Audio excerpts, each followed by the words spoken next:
natapos yung kwento mo. Mama! Oh. Sabi daw, yung dalawa boy, ipaho yung henga ko. Classmate mo? Yes. Ano pa sabi sa'yo? Pangit.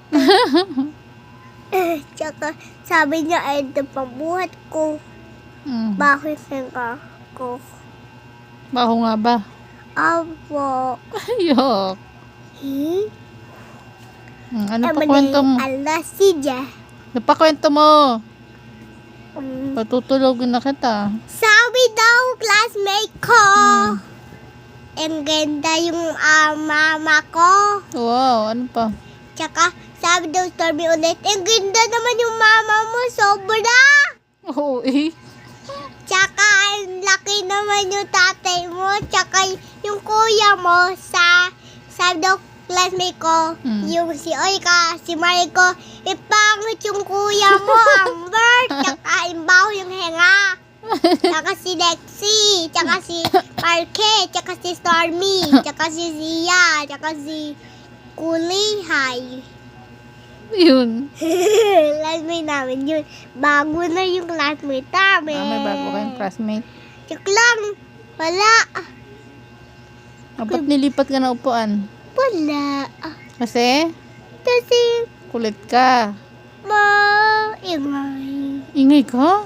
Oh my God. Oh my God. Matulog ka na, matulog ka na. Di pa. Magkwento ka pa na maayos sa kwento.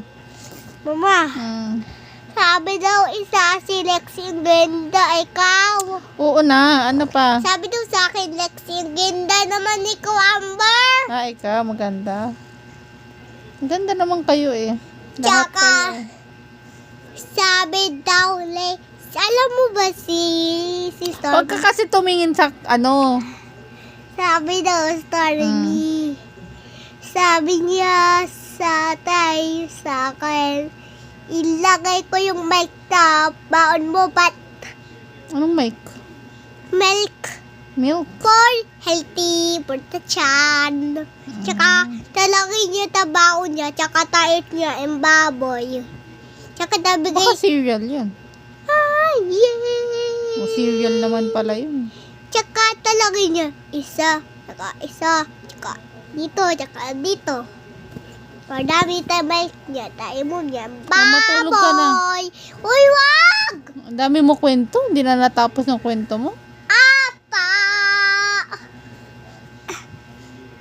Kita mo ni, ano ko? Kita mo yung tit mo. Diba? Bungal. Tatanggal na. Kasi dadapa ako. Siniraro ko doon dati. Kasi Yung malaki bata. sabay ka na, matulog ka na. Dami mong kwento. Puro Nan, nan, ka kwento. Mama, kita mo ni picture ko.